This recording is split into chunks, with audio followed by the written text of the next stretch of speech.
ono yazaalibwa Sembabule mu Mutima sub county.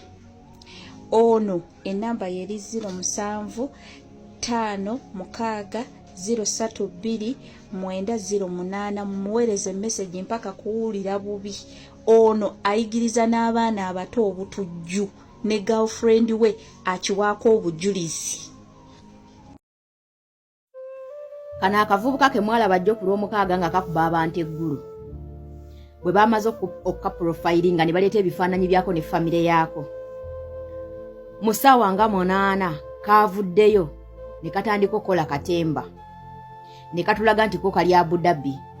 Era nga n'amannya ge boogera Kolebu simanya kankiruhu gaako gennyini naye si ke kaakubya abantu. Era kali mu kwewakana. Bwe mulaba mumanyi mukola ebintu birungi lwaki mwewakana? Kubanga of course omusajja yabadde akuba abantu yabadde akola omulimu omulungi. Era muvayo ne mu kamera ne mumuwaana. Era ne mukuba endulu ne mulaba ng'akoze omulimu gw'ettendo. Yabadde akuuma ggwanga, yabadde akwasisa amateeka.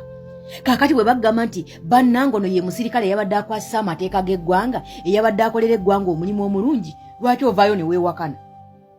Lwaki oba ovaayo n'ogamba bannange sinze yakubye abantu? Kitegeeza bye mukola bikyamu. Yensonga lwaki oli mu kamera opalapalanya okuba endulu bwe muba mutulabako amatu mutuyita kapa. Gwolowooza ekikolwa ekyaliwo eggulu kyabeerawo ssaawa mmeka? Kyabeerawo essaawa 9 ogw'emisana. Okufuna tiketi ejja Dubai tekyetaaga yadde eddakiika kubanga muli mu gavumenti nimwe mulyo mu kintu. Okuva e Uganda okutuuka e Dubai batambulirawo essaawa 5 mu nnyonyi. Kwegamba gw'otuyita basiru. Bwe wamaze okukola ebikolobero ng'olaba akalyoka kususseeko midiya ekususseeko kwegwo koflying ogende e Dubai otandika okufuulinga abantu. Bwe mba mutulabako amatu mutuyita pusi. Lwaki tewalinnya n'ogenda e Kigali? Lwaki tewalinnya n'ogenda e Rwanda oba e Kigali n'olya ssente? Kubanga n'ekigali nayo gye wali, lwaki si gye wagenze? Lwaki walinnya ogenda Dubai? Kati katulaga si yenze amannya geego oyo mwakutte muntu mukyamu era si yenze nze ndi Dubai nkolera Abu Dhabi. Twagala tulage company yakutwala Abu Dhabi, tulage working permit yo, tulage company gy'okolera. Okitegeera? Tulage company gy'okolera, tulage company yakutwala e Dubai. Okitegeera? Tulage working permit yo gy'okolerako e Dubai. Bali be musiruwaza. Bwe mba mutulabako amatu mutuyita pusi, ebyo mugenda bifuulinga bali bamunya mu nsiko bannammwe abali b'enkoola. Temugenda bisiruwaza bannayuganda. Akaliro kamususseko kati kali mu kamera katwasamira. Si yenze nye era oyo gwe mwalabye mulala. Bwe muba mumanyi mukola omulimu omulungi eri eggwanga lwaki mubyewakana? Lwaki muba mubyewakana? Beera mubeera mu kamera nga muwaga.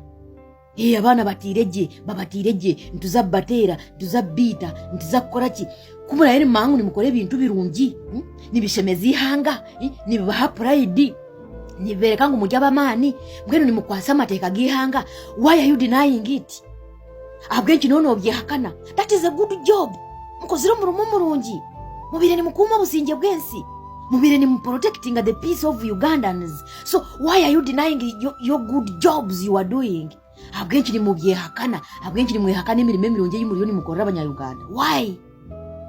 Why are you denying it?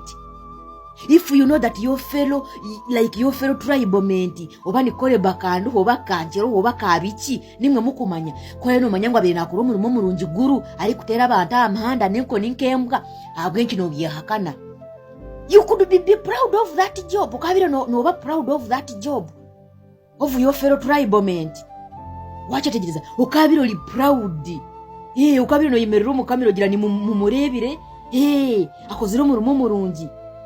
Akwasira amateeka g'ihanga yagakuumaje. Why are you denying it? And you think that we are fools? Tujja bashema. Kuruga Uganda kuza Dubai nikyetagisa ki? Nedakiika. You can even kuchera Dubai or are Uganda. So don't fool people please. Kore ebiraka akaruro kakurenga watembe nyonyi waza Dubai kandi imwe mwine sente. Sala ine sente na basano kufunira ticket eri kuza Bungereza in 1 minute. Wacha tegereza. So hati you want to fool us nimwenda kutuconfusinga no kutufoolinga akuba murebera karuro kabarenga niwo tira abantu guru tihariho kubusa busa otatweta bashema. Kolo no mayongo li Dubai ni yorukora ntwendo twereke company ya kutwire Dubai, company yokora twereke na working permit yawe Dubai, muleke kufulinga abantu. You take the responsibility of your bad actions. Don't fool people. Ni twenda mu taking responsibility abikorwe bimuliyoni mukola abanya-Uganda titukaenda mubiruke. Don't run out of your deeds please. Mutiruke bikorobere bimuliyoni mukola abanya-Uganda. Mutiruka criminality y'imuliyoni mukola abanya-Uganda. So you want to mweni mwenda kufutaza abana-Uganda, ni mwenda kubatere enko nikaba kuterembwa, ni mwenda kubakora kubi, ni mwenda kubatera amasasi mukabita kumuraheze mutandike kujeha kana you think we are fools. You are responsible, you guys, you are going to pay. That's why we are profiling your families. Someone can say, hati ni muzakorachi. Muramanye family yeye ni muzakorachi. Mukwano, you will know it in the future. You will know what we are going to do in the future.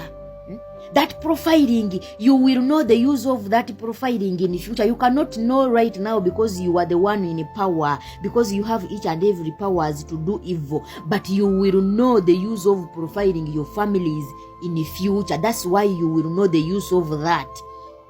And you will know in the future. Just keep quiet and be in your peace. But that profiling is going to help some Ugandans in the future. Just keep quiet. Why are you coming and defending yourself?